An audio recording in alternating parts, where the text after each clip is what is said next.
Hey, everybody. Welcome to the Book Leads Impactful Books for Life and Leadership. I'm your series host and leadership performance coach, John Jaramillo. This podcast series is about getting to the books that have impacted the members of my network, friends, colleagues, new friends, new connections. These are great leads, my guests, that I'll be interviewing to get to those books that have impacted them the most, whether it's in their work, their life, their career, whatever it may be. All those worlds intersect and they overlap. So three categories of books that I cover are books that they're sharing with me that I haven't read before, books that we've both read, whether for the series specifically or that we read before the series. And then the third category is where I have authors and publishers on that want to share the message of the book that they've written or had a hand in getting out there to the public. Today, I'm lucky enough to have one of those authors. So my guest today is Misty Compton, and Misty is an international best-selling author, co-author, and founder and CEO of CoreCavity LLC, a writing and editing service. Her first book, Escapegoat Daughter, was published in July 2022 and has inspired many daughters raised by toxic mothers to heal from past traumas and pursue a healthy lifestyle. In March 2023, she co-authored Her Badass Story 3, a book series where brave women share their traumas and challenges to give women strength to conquer their personal battles. Through her writing, she helps women grow, heal, and flourish after a difficult childhood into the person that they were meant to be. She's currently in the process of writing her first fiction novel series and can't wait to share it with the world. Now, I was introduced to Misty by video producer and YouTube strategist Edie Clark, whom I had for a conversation on the series in episode 48, where we covered two books, Hello Fears, Crush Your Comfort Zone and Become Who You're Meant to Be by Michelle Poler, and Practical Law of Attraction, Align Yourself with the Manifesting Conditions and Successfully Attract Your Desires by Victoria Gallagher. Edie was great enough to trust me with a referral of hers and introduce me to Misty. So check out that episode to learn more about Edie and her work in those books. Misty, thank you so much for joining me. Thanks for having me, John. I appreciate you. So why don't we start off? Obviously, I went through the bio, general overview of who you are, but what about the specifics of the day-to-day? Can you tell us a little bit about the work that you're doing with your clients, your writing? What does your day-to-day look like? Yeah, so as of recently, it's kind of changed a little bit. I'm working as a freelance content writer and editor still, but I also got a job working for a government company who provides training for law enforcement and military. But I'm also early in the mornings at like 5 a.m. I wake up and I've been writing some fiction because I've always kind of been interested in like the fiction side of the world. And it's like, okay, well, I need to tell my story before I can go off and like be more imaginative and try a stab at like fiction. So, yeah. What has that been like, writing the fiction?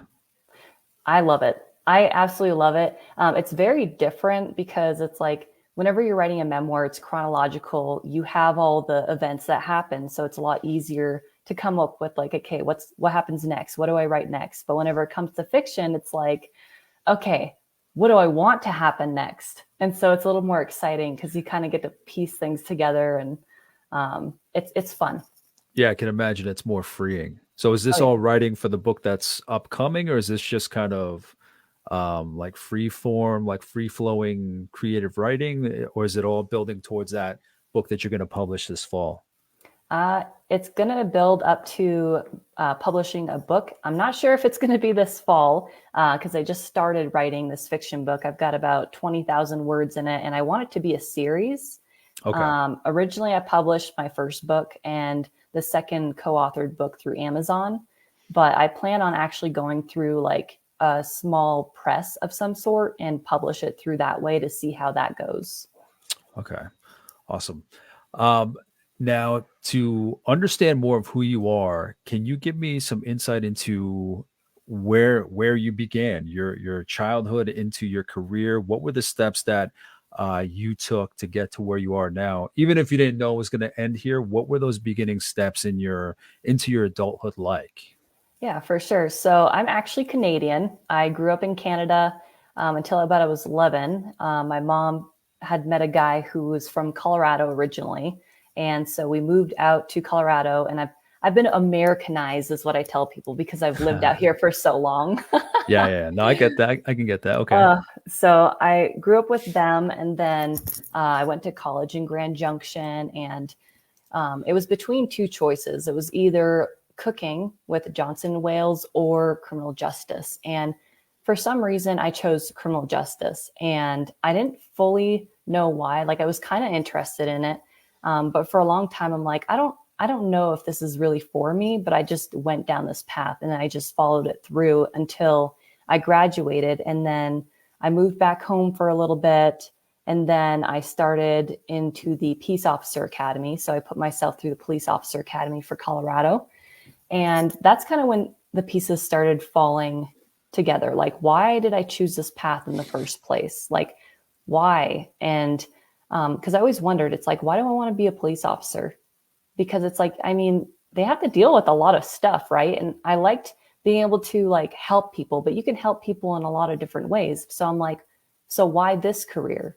And, Mm. you know, parents have like a big influence on like what you choose in life, what your job's going to be like. Um, and I feel like I took it too far. I followed this career path because my mother had actually pursued the criminal justice field. She was a volunteer police officer for a little bit, and she came home with her big flashlight, and I'm like, oh, that's so cool. You know, I was wowed by like the stuff and whatnot. Yeah. But ultimately, I feel like that was her goal. That was what she wanted in life. That's not what I wanted. However, whenever you're like younger, you're a kid, at least with my family, I felt like if I pursued this career, I would become closer with my mom, and she would love me. She would love me unconditionally, and I would make her proud. And that's not necessarily how you're supposed to look at love. And I know that now, but at that time I didn't. I was like, this is how I'm going to get closer to my mom. This is how she's going to accept me. So What was her take on you thinking about entering that field or entering that field? she encouraged it, and she said, go for it. And then I went for it. And then she kind of did what's called like a double bind, where she says one thing and then she says another thing, and they don't match Jive. well. Yeah. And like go for it, don't go for it, because you would suck. So it's like this thing where it's like, okay, so wait, you want me to do it or you don't want me to do it? And I was basing everything on like, okay, what does she want me to do? When it's like, you know, you're an adult now, right? It's like, it's time to make your own choices. What do you want in life? Not what your mom wants, not what your friend wants, or your husband or boyfriend or whatever. It's like, this is your life. It's time to choose, right? So what did it look like from there? Like what did your path actually, how did it actually play out?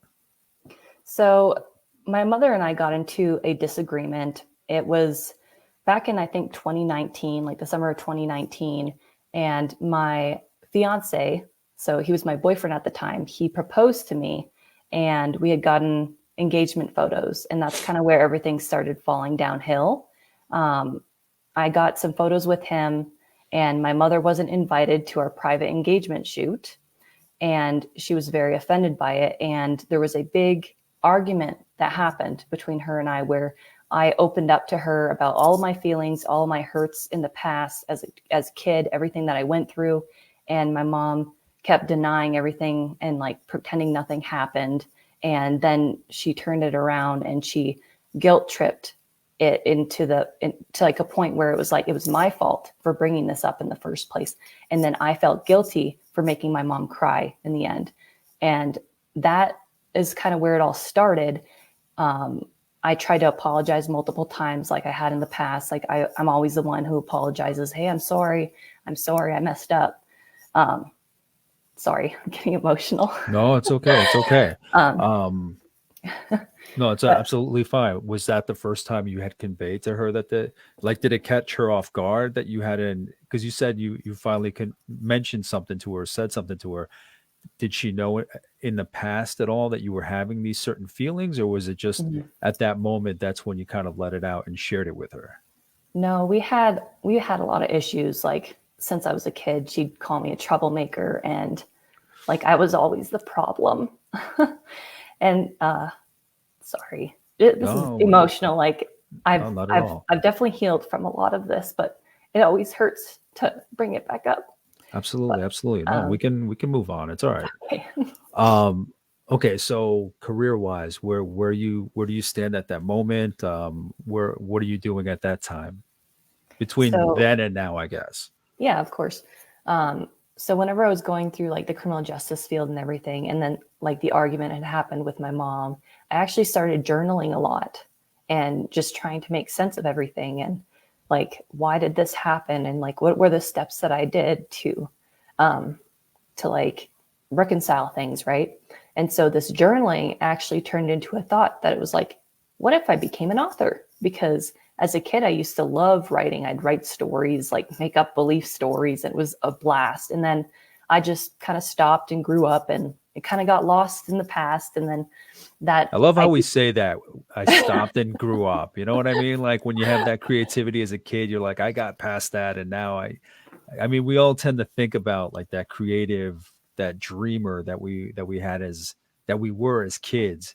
And then it's so sad when we're like, oh, yeah, but I grew out of it, or and then I grew up, or then I got a job, and then I it's know it's just so sad.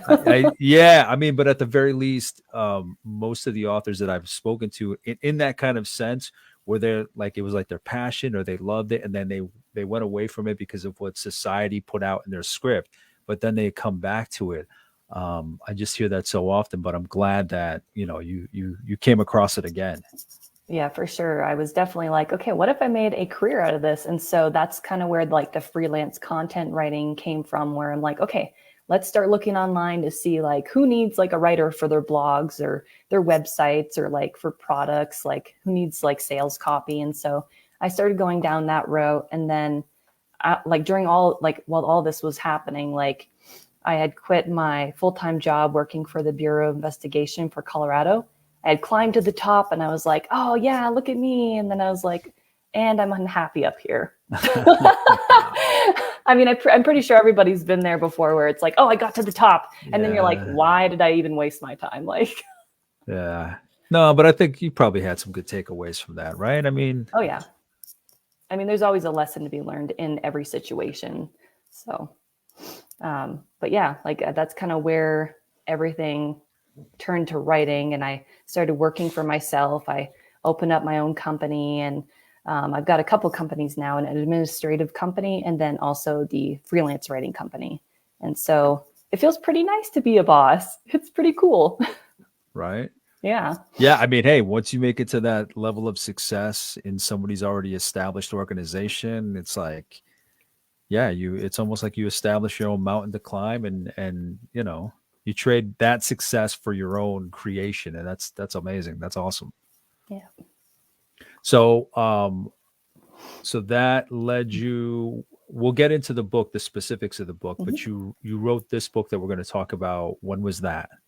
So I wrote the book, I believe in 2020 when everything was kind of falling apart. Like I had journaled about a lot of things, but I'm like, I don't know. Like I was like trying to heal through everything. And my husband had mentioned, he's like, what if you wrote a memoir? What if you wrote a book about this? I mean, it could help a lot of other daughters out there because he's like, you're not the only one going through this.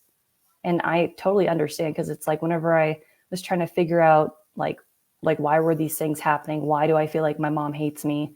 Like why is there so much friction? I had researched a ton trying to figure out like what happened, like what's going on. And that's kind of where it led me into like narcissistic personality disorder, gaslighting techniques, toxic mothers, and a lot of those things kind of brought to light of like, oh my gosh, like there was a lot of things being checked off the list, like, oh, this has happened, this has happened, this has happened, this has happened. And whenever there's so many things that are checked off a list, it's like, okay, well, this isn't a coincidence anymore. This might actually be what's going on. And so I was under the impression that it's like my mom might have a personality disorder. And that's kind of where I started observing my mom. I observed like how our family dynamic worked. And that's also where I learned a little bit about like the different child roles and how they play out with a narcissistic personality mother. And so like whenever you have siblings, you might have a golden child, a scapegoat, a neutral child that's kind of forgotten. And that's kind of what happened in my family situation. How many? So was it three siblings or more, or? So I've got two sisters and two little brothers. There's a humongous age gap between me and my little brothers. They're they were born from my stepdad. And so I think there's like a 16-year age gap, but they're awesome. That's amazing. Yeah, it's they are that much younger, but it's like it's just like a completely different world. So it's you have a sibling, but it's just like it's almost like a different generation, a different mindset that they have. It's got Yeah. to be interesting. Oh, yeah. Let's see. And I typically ask, so does it make sense from what you went through in your childhood that you're doing the work now? I mean, I could take a guess, but what do you think about your experiences in your youth to now and the work that you're doing? Can you speak to that a little? Um, can you rephrase your question?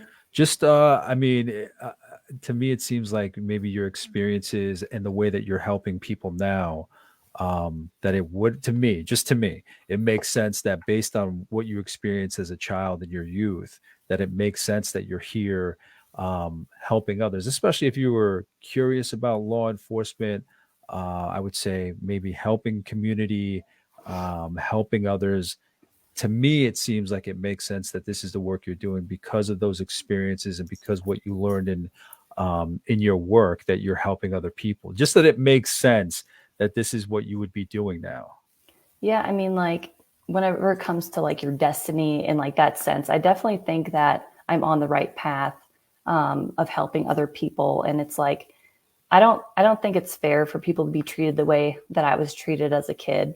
But I think, like we had talked about earlier, that it's like we learn lessons from these things. And I think it's extremely important. Like, I know you're probably going to ask this question later on, but whenever these bad things happen to you, don't look at yourself like a victim. Once it's happened, it's like you need to accept that it's happened, forgive yourself, forgive them, do the healing and move on. Because I feel like a lot of people get trapped in that victim cycle, and that affects your entire life. It affects the people around you, the way you treat other people, the way you treat yourself. And so I really have to make that note. Like, you got to not see yourself as a victim and just see it as like, this is an experience that happened and it's time to move on. Yeah. And I think people, if they had kind of the guidance from someone like you who's experienced it, who's done the work, who's done the research, who's written about it. I think if they have, because I think when people hear, don't let yourself be a victim, most of the times when somebody says that, that's all they say, and then they walk away. Yeah. Instead of don't let yourself be a victim, here's some tools that you can utilize. Here's some resources you can utilize. Here's some mindset or perception or ideas that you can use. Because I think that is powerful to say, don't let yourself be a victim, but then also provide the insight into what that means. And only someone with your experience could be able to understand what somebody else is going through. I think so many other people that say, don't let yourself be a victim. It's like they have no clue what they're talking about, Right. and They're like, someone what do like, you mean? Like, this already happened to me. Like, how am I supposed to prevent this from happening? It already happened. And it's like, what I mean is just don't label yourself that. Don't view yourself as a victim. And it's like you've experienced something horrible and you didn't deserve that. But it's like, don't look at yourself like that. hmm, Um, and then whenever it comes to solutions, like I've been in and out of therapy for 3 years, trying to get through everything. And I've gone through CBT, so just the cognitive behavioral therapy, so a lot of talk therapy. And I got to a point where it's like you can only talk so much. And then you feel like there's still stuff way down deep. And so from that, the solution for me, at least, was to go and do, can't think of the word. It's I, gosh, I can't think of the word right now. It's, what is it more or less though? so it's a therapy. It's a deep therapy. I'm trying to look it up right now. I'm Yeah, sorry. sure. No, But no worries, no worries.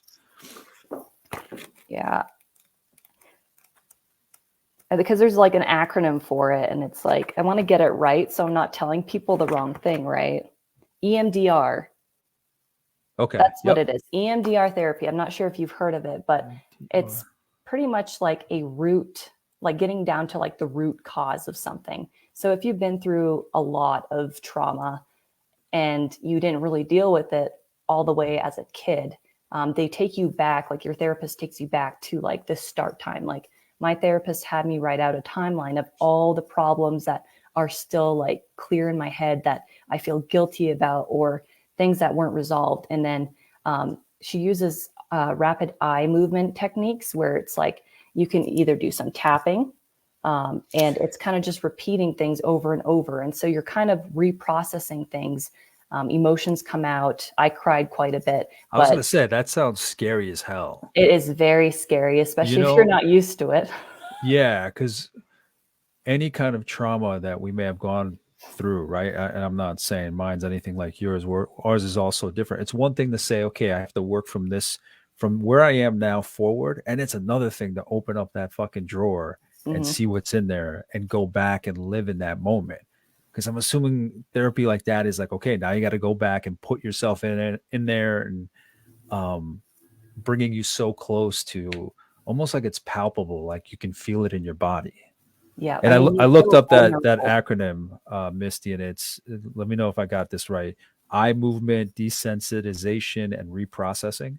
Yes, that's Yeah, exactly what it is. yeah. It says it's a Yes. psychotherapy that enables people to heal from the symptoms and emotional distress that are the result of disturbing life experiences. Yeah. Yes. Um, Yeah. So I mean, for me to have somebody like you be able to write and heal, like I said, it all comes back to just my comment where most people that say don't let yourself be a victim, it's kind of like they say that and they walk away. Where it's Mhm. like you can say, okay, don't look at yourself as a victim. Here's why. This is my experience. Here's some tools that you can provide, like that supplemental guidance where like other people just kind of like they have the best of intentions, it's over now. It's just look forward, but there's a little more to it than that. Yeah, like they're very positive, but they're not very realistic. Yeah, I mean I it's get toxic positivity, it. Mhm. keep your head up. Like they have the best of intentions, but it's kind of blind to what, as you've experienced, like the sources are, the root causes. So, Mhm. Misty, what is just because I'm curious, and obviously from my work, what does leadership mean to you? I think leadership in general has to do with listening. Um, you know, I'm not sure how many people are like religious in your group watching this, but I take this from like the Bible where it's like, let them smack you on one cheek and then on the other. And in this way, it's like they're looking bad on their part. Like, don't step in. Don't, it sucks because your ego wants to fight for yourself and you want to defend yourself. But, in the end, especially working, like talking with somebody who has a narcissistic personality disorder, that's not going to work. You're going to look like the bad guy in the end. So the best thing to do is just take it. I know it sounds absolutely horrible, and you don't want to do that. But in the end, you're going to feel more empowered by your decision to just remain calm and know yourself, know that that's not who you are. What they're saying is not who you are. Does that make sense? Yeah, I mean, the main thing that comes to mind is if the emotion, the energy that you spend responding, defending, that's just kind of energy that you're burning for nothing because you know that person's not going to pay any mind. They're not going to have any consideration. So you're getting emotional and getting worked up, but it's Mhm. to no end. It's not going to get you anything. So to me, it does make sense.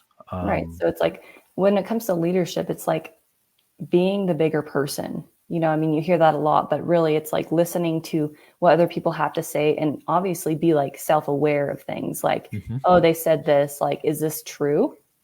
Should I rethink something? Should I redo something? But people's accusations aren't always true. And you just have to know yourself and know like what's right. Like follow your ethical compass is what I like to say. Yeah.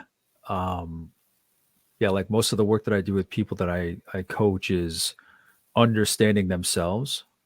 Because so many people that I've worked with, they don't want to do the self work. They just want to know, what do I need to tell people for them to follow me, Mhm. instead of getting to know yourself so that you're unshakable. Mhm. For me, leadership is just like the self work that you put into it, and then what people see as leadership is just you living your own truth, your own values, whatever it may be. But it's just a reflection of who you are. So I love that you bring that up. That you know more or less that you are your foundation. The more you know yourself, the more you understand yourself, the less shakeable you are by any other person's BS or any stress in your environment, any pressure in your environment, whether it's leadership or life, whatever it may be. So no, to me, it does make sense. Yeah. Misty, at this point, why don't we jump into the book? If you could, you'd kind of given us some insight as to how it came about, but yeah, if you could go a little deeper into that, what did that look like? What was, I know your husband had mentioned how much you could help people with your experience, but when did it actually happen that you pulled the trigger and you were like, okay, now this is going to happen. I'm going to start writing this book. What did that process look like for you? So my husband has been like the biggest supporter. Like I could not do it without him. I mean, like I had thoughts about like writing a book and helping other people, but then there's doubt that always lingers. And it's like, well, is it even worth it? Like, do people even want to hear my story? Like, do people need this story? And like my husband was just so convinced. He's like, yes, you got to write this, and this is for you. You know, this is going to heal a lot of people. It's not just you, you know? And so like he pushed me towards this in like 2019 or 2020, whenever I started writing the book. And so like the book itself is from the start of whenever my husband proposed to me. So that was kind of where the book starts. And it's like this happy, awesome, like memory. It's supposed to be a happy memory, right? So it starts there. And then there's pieces that fall here and there, like just comments from my own mom about just like her lack of support and undermining who I am as a person and my choices. My husband's a really good guy, and like he's a firefighter. He makes great choices. He's got a mind of his own and autonomy. And I don't understand why she didn't like him. Part of me thinks maybe it was because she felt he was taking me away. But back to the book. Well, I mean, that's a good point that he Yeah. has all these everything you listed. I mean, is so admirable. Mm-hmm. You know, yeah, I could see that she maybe saw him as a threat of some kind. But anyway, I'm sorry. Go ahead. No, you're fine. So yeah, the book starts off with this happy memory, and then my mother and I get into a big argument, and that's kind of where it kind of throws me down this rabbit hole of research of like, the first thing that popped up was unconditional love versus conditional love. And although you hear it often, you're like, well, what is the exact definition of that? I mean, what is it? I mean, Yeah. I grew up thinking praise and agreeing with somebody was love, like unconditional love, but I was very wrong. Yeah. Yeah. But so that kind of started like the other like research bits that made me fall into like the narcissistic personality disorder, the gaslighting, the toxic mothers. What's the difference between selfish and not selfish? Because I was labeled selfish a lot of my life. And I'm like, I don't understand why. It's like the only people calling me selfish was my family. It's like people around me, they're like, oh, you're so selfless. You're so nice. You're giving. And I'm like, why is it my family calling me selfish, but these other people aren't? Is there something that I'm like, I couldn't figure it out. And it was just, they considered me selfish because I wasn't doing what they wanted me to do, is what it came down to. But the book kind of goes on about the observations that I find in my family over like several months of like things that happen back to back, like specific examples, and then the research that I've done. And I was able to link the two. And then it was on Christmas Day where I had finally come to the conclusion that, you know, I have three choices. I can either stay in this relationship and like pretend it doesn't exist, like pretend this is fine, everything's great, just go with the flow, which wasn't who I am. I'm definitely a fighter. I'm somebody who speaks up about wrongdoings. So I was like, I don't know if I can do that. The second one was to gray rock. Gray rock is a technique where you pretty much show no emotion. You don't react to anything they say, which is a really screwed up way to live your life. I don't think you should have to do that, especially around your own family. But I had tried that with like limited contact with them. And even then, whenever I did meet with them, I felt like, you know, it's like that whole thing, one step forward, three steps back. And it's like I could never like get to a point that I was like, okay, I can just live my life. I don't feel like I'm walking on eggshells. This is going to be okay. So that choice was out. The third choice was cutting all ties, or what they call going no contact. I did not want to do this at all because I love my family. I still love my family. But sometimes you have to do what's right for you. So that's what I had to do. There was a big argument on Christmas, and my mom's like, fine, just leave, just get out. And I was like, okay, we're leaving. And that was the last time. I'm like, I can't do this anymore. I care about you, but I also care about me. So I had to make that choice. And it was the hardest thing I've ever did. But I think it's a really good choice, though, because right now I feel like I'm kind of growing into who I was meant to be, who I would like to be. I want to be a real person, somebody who has like ethics and honesty, and that doesn't feel stressed out, doesn't feel guilty about every choice they make. It's like that is very powerful. And I like the place that I'm at now. I have reached out to my mother and sister about a month ago. And I feel like it was more for me just to say, hey, I forgive you, and I just hope that you guys are living the life that you want to live. But besides that, I haven't heard back from them. They don't talk to me. And I mean, it's sad. It sucks having families break up, but sometimes you got to do what's right for you, what's healthy for you. And I mean, just how you spoke about being able to grow into the person that you're meant to be. Um, Even though it is family versus that, um, I can imagine it's a kind of freedom to grow into that person, to explore to explore fully who you were supposed to be, meant to be. For sure. Um,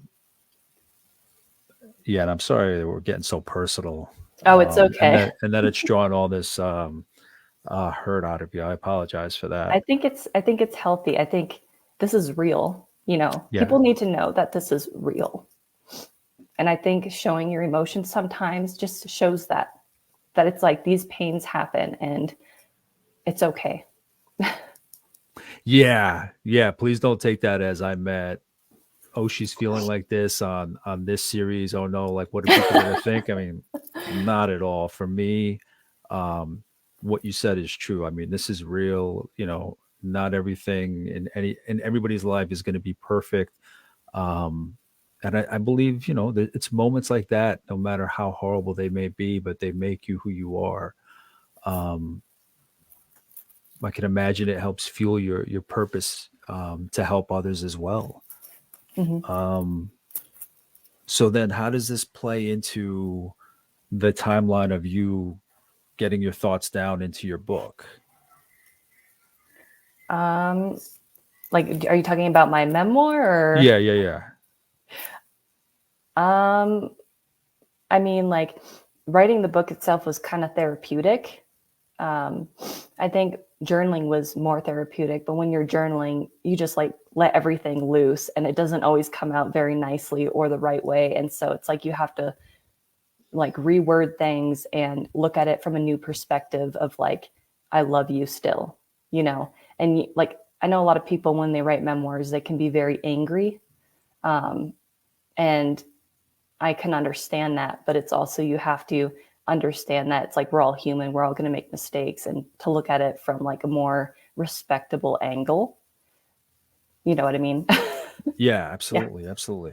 What I meant was, that Christmas, where does that play in the timeline of when you were writing your book? Was it before you wrote your book, in the process of writing your book? Did it happen after? I might have missed when that happened. So I was journaling before the Christmas argument. However, I didn't completely seal like my decision on writing the book until the following year. So our argument was 2019 around Gotcha. Okay. Christmas. Okay. And then I had a really low point in January and February. My husband and I had gotten our first home at the beginning of the next year, and we had decided to live out in the woods. We love nature, like we seriously do, and like I love like I don't mind being alone. I'm kind of more of like I'm a recluse, But my husband was like, I'm getting cabin fever. And so I need to move back to the city. But like at that time, after everything had happened, like we had our wedding that September, and, or 2020, we had our wedding. But at the beginning of January, we had gone through like a really bad patch. Like my husband was diagnosed with anxiety. I had depression. And that's when I realized I didn't do the inner work I needed to. And so I had to go through a bunch of therapy. And then I decided that, maybe it's time to do this book. It's time to write this book and publish it. So Misty, for the book itself, so what does that look like? How do you decide what to share? I think I heard you say before that it started at the time of your engagement, right? Mhm. Is the book starts around that time? Yeah. So how is it that you go about, what's that process look like of selecting what you share, how you lay it out? Like, what's the story you want to share in this book that people will read? Yeah. So I worked with a memoir mentor. Her name's Carolyn V. Hamilton. Awesome. She's an awesome woman. She lives in Ecuador and she's great. But she helped me put together like a timeline of scenes. So from chronological order, I had written out a bunch of things that had happened.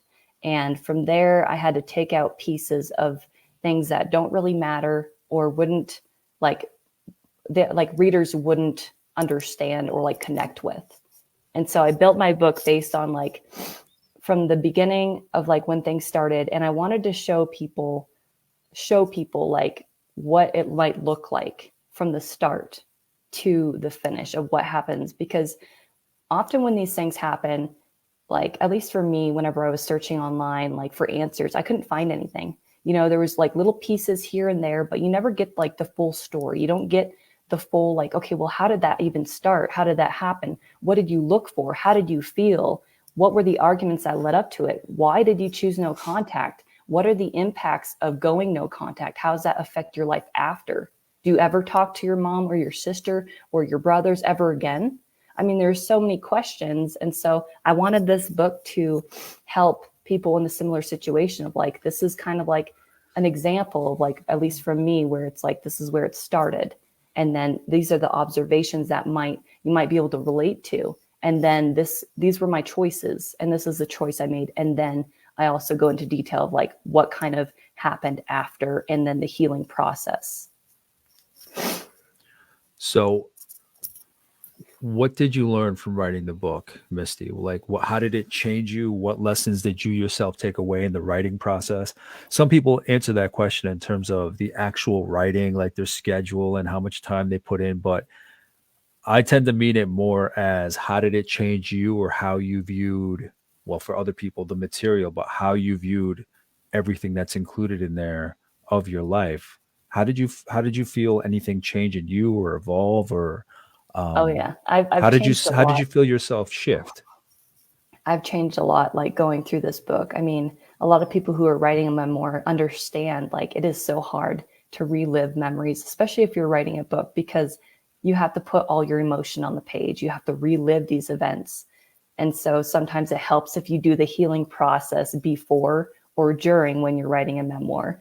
But personally, like I feel like it's made me a stronger person. It's made me a more forgiving person who understands more of like the bigger picture, instead of being like kind of zoomed in on like what's happening in my life, like what else happens around here, right? Because when you're in this mindset, you're just like laser focused of like all the bad things. And so like writing this book kind of like opens up your horizons to like what's going out on like outside of your life, like what's happening. But like this book has definitely changed my life. I think it's changed a lot of people's lives. I've had people reach out to me saying, oh my gosh, like, thank you for helping me with like some of the examples you gave me. Like I saw it in my own family, or other people are like, man, I am so sorry you went through that. And it's like, I'm glad that you were strong enough to get through it. And writing a book definitely challenges you on like it kind of builds who you are, writing a book, because it's like, okay, where are you coming from and where are you now? And that's what this book did for me. It's helped me grow and become a more mature person who can deal a little bit better with my emotions and reactions and boundaries to people. So, Yeah, I can imagine like any exercise at all, like writing down anything just gives you a little more clarity, mm, because it helps you organize. It helps you see, like you said, the bigger picture. Um, and maybe if you saw patterns in what you were writing from the past, it would help you in kind of seeing those patterns going forward.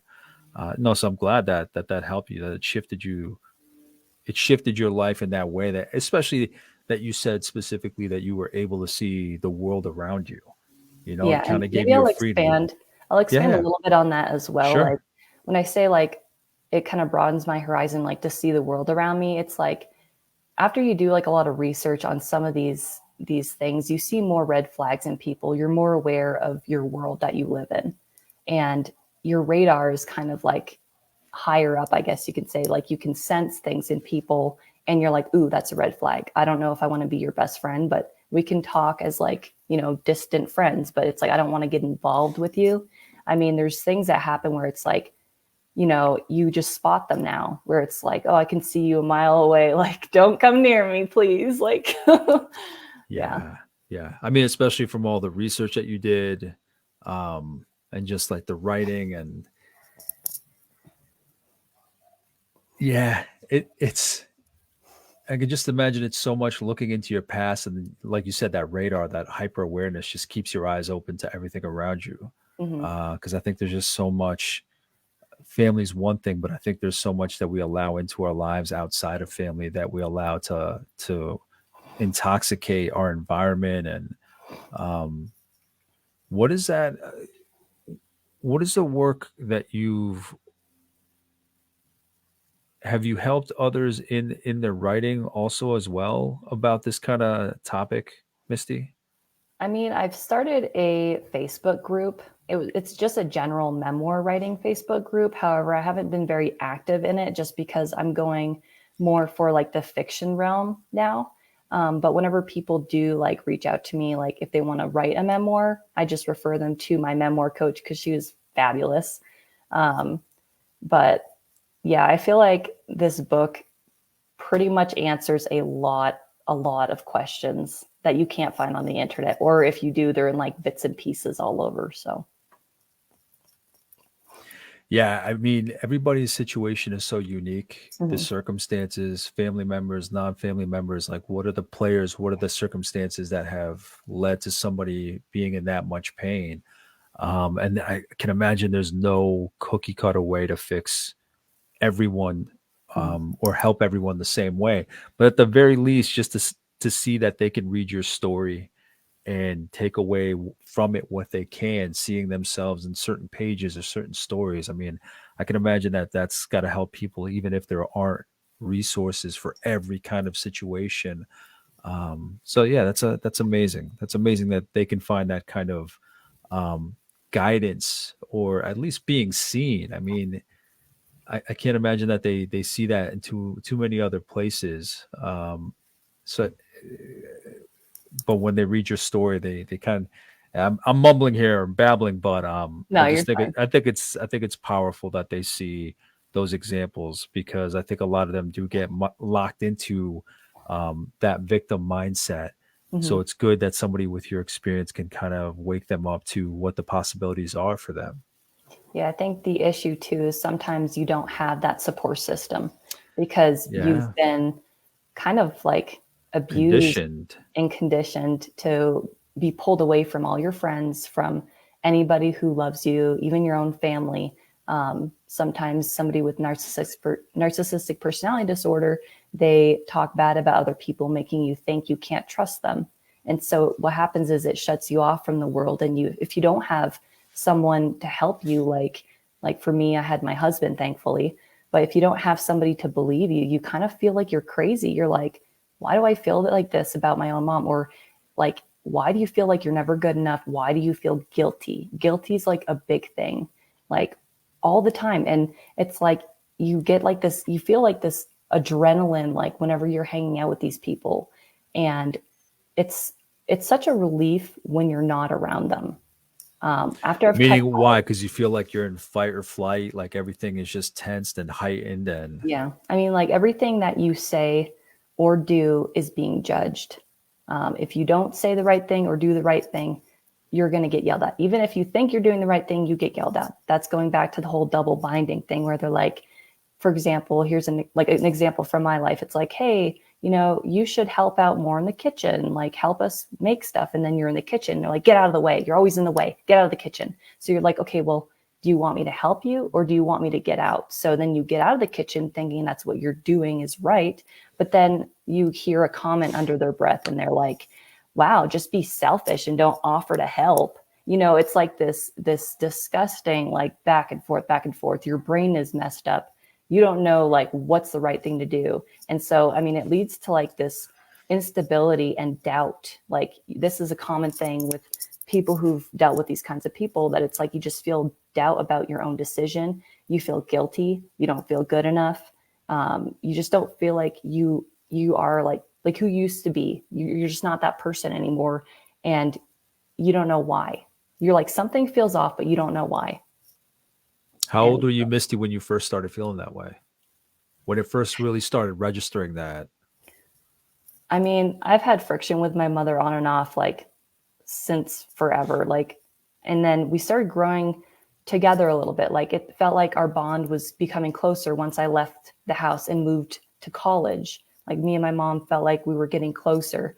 And then I moved back home, and that's where things started to feel weird again.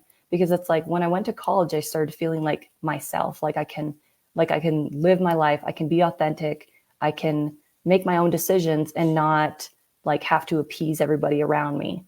And then I had like when I went back home after college, I was like, why do I feel this way again? So that's kind of where some of the things kind of felt like, why am I doubting everything again? And that's also when I got onto anxiety medication again. Like there's a lot of pieces at play here. Yeah. Misty, how much of this or your experience played into the other, I'd mentioned in the bio, your co-authorships. Can you mention a little bit about the other pieces that you've written or the other books that you've contributed to? Yeah. So Escapegoat Daughter is the book that I wrote, the first book that I wrote on my own. And then the second book that I wrote, I co-authored with a bunch of awesome women. It's called Her Badass Story 3 because it's got multiple additions to it. And in that, I had a chapter that it's labeled The Willow. And it's a very impactful chapter. And it's kind of an extension off of my original book on more of like where I'm at now that I have like my own kid. And because there was always a time where my mom's like, well, you haven't had kids. You've never been Mm. married. You have no experience. You don't even know what you're talking about. And so now that I have my own son, I have my own baby, I've like dealt with a lot of motherly issues, you can say. I mean, there's plenty more to come. I mean, you got toddler year, teenage year. But I mean, like now that I have my own son, it's kind of like I view my past even more differently now. I had made an agreement with myself that I wouldn't fall back into the trap of just going back to my mom once I had a kid because I felt guilty that my son doesn't get a grandmother. I think that's a big thing to state here because a lot of people, what happens is when they have a kid, they're like, oh, well, I feel guilty for not raising my kid around their grandmother. They should know their grandmother. But if that grandmother isn't healthy, then you need to do what's right. You can't feel guilty about that. And it's like, if he gets older and wants to meet them, then go for it. But it's like, you also have to protect your young, right? I mean, it's like an old saying, but Yeah. yeah. And so that book kind of just like expands a little bit on like, kind of like my first book, although it's more from a, like my own perspective as a mother. And like, I wouldn't want to treat my son this way. And so kind of like, there's a lot of questions in there that are brought up of like, what is it like to be a parent after being abused by a parent? Because I know a lot of people too worry about being a mother or a father themselves after being abused by their own family. They're like, well, I'm never going to have kids. I mean, for one, you don't feel capable as a parent. You're like, well, I didn't have a really good role model. So am I going to be a good role model? And I mean, I face that a lot. Like I almost didn't have kids because of that reason. Like the doubt, like I said, it gets in your head and it gets in your heart and it tries to choose your life for you, and you shouldn't let it happen. And like I said, I'm glad my husband's here because he definitely was like, you are aware. You're aware of this issue, which means you're not going to repeat it. And Mm, that's strong. That is strong. yeah, that's huge. Just to break that to be that chain breaker, that behavior is not going to flow through the generations, that it stops here. Mhm. Um, yeah, I was going to ask about that, how you felt in being a mother yourself.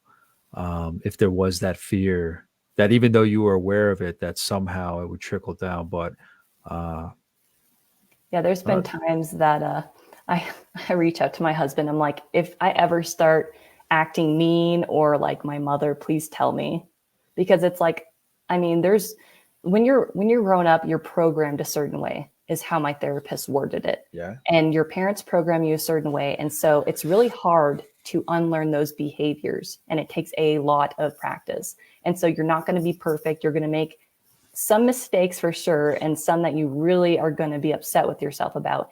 And so it's like having my husband with me is like, he reminds me of like, okay, let's be grounded. Let's not make this mistake. And like, he's definitely like my sounding board. And he helps me through a lot of these doubts that I have.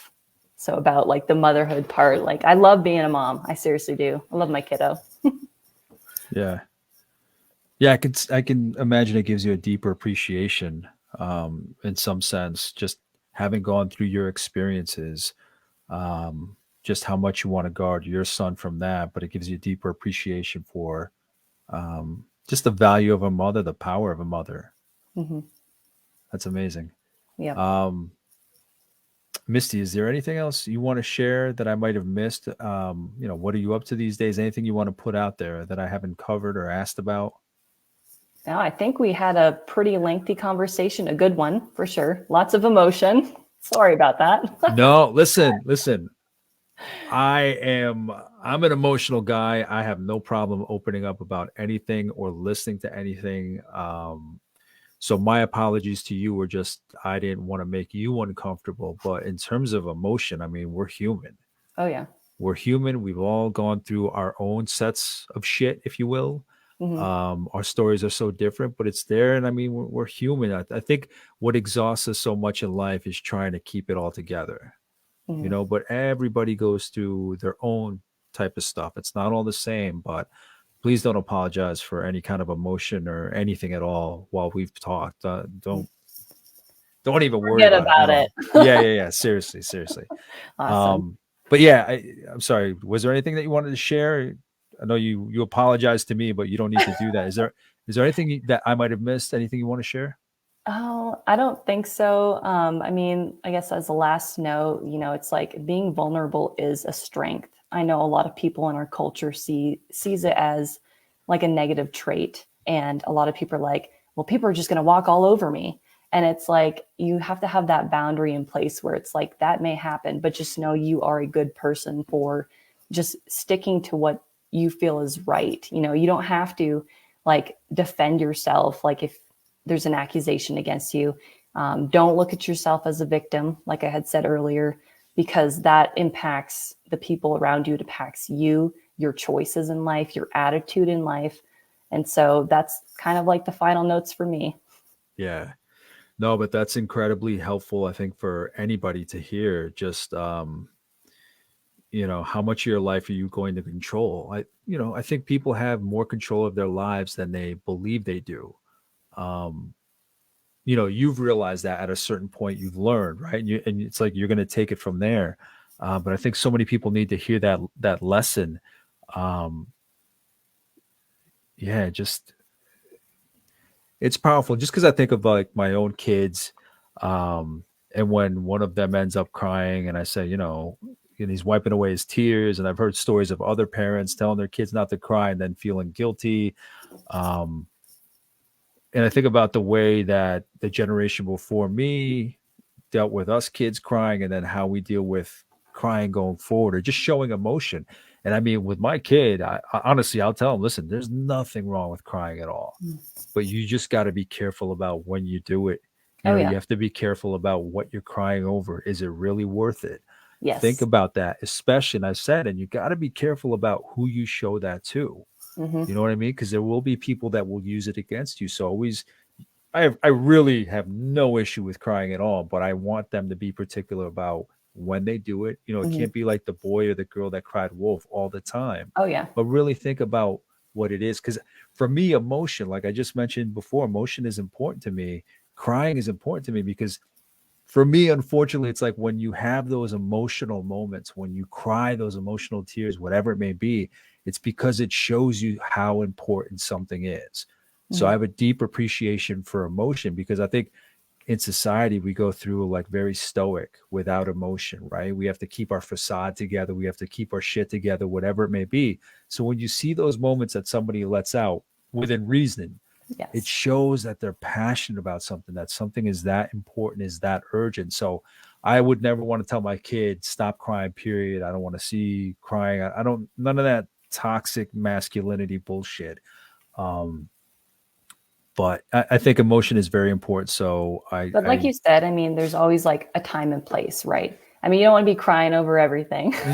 absolutely not. Yeah. You know, the amount of times that I've looked at them and said, really? And, you know, we work through it, but that's one thing that I want to show because I think not to hijack the conversation, but as a man coming up, I think it's important for men to be vulnerable too, to be honest with their emotions. So I don't want to silence their emotions. I just want them to really pick and choose when it's important enough to really show that to people. Yep. So I thank you for your time. I thank you for your story. I thank you for being completely open and honest with everything you brought to the conversation, Misty. Thank you, John. I really do appreciate this conversation. I think it was healthy, needed, and I hope our listeners learned something from this. Absolutely, because I think this is just a conversation. Obviously, I don't know about the resources that are out there. But yeah, you're right. When somebody's going through an experience, you know, we tend to go online to see who's going through what. And as you said, you did the research and there wasn't a lot out there that kind of really paved the path of A, how I got here and where I'm going after treatment or therapy or wherever it may be. So I appreciate that. I do think it's an important conversation because don't be a victim, find the value in yourself. And then also, it's weird. It's like, don't be a victim, but vulnerability is important. But it's Mhm. all about choosing who you show that vulnerability around. Right. Nothing's black and white is what I tell a lot of people. You know, it's all gray. Like, you know, like you said, it's like choose who to trust. Make sure you can Yes, trust them. that's huge. That's huge. And I love that you brought up when you've talked to women or whoever it may be that you're working with or has come to you, that you've felt, and I mean, we all kind of know that where um, they just don't know who to open up to. They don't know who to trust because they felt that it was always them, that there was something wrong with them. So I love that this message is getting out there about finding the right people, that there are people out there that have gone through it, that want to learn about it and help. So again, I appreciate it so much. Thanks. And Misty's book is Escapegoat Daughter, a memoir of one woman's decision to go no contact with her family. I thank her again for her time. And if there's anything that I might have missed that I should have asked, we're limited on time. I always have so many questions, but if there's anything that I might have missed, please reach out to me and I'll reach out to Misty and see if there's any feedback or any ideas or anything at all that I can get back from her. In the meantime, thank you for watching and listening, and I'll talk to you soon. Take care. Bye.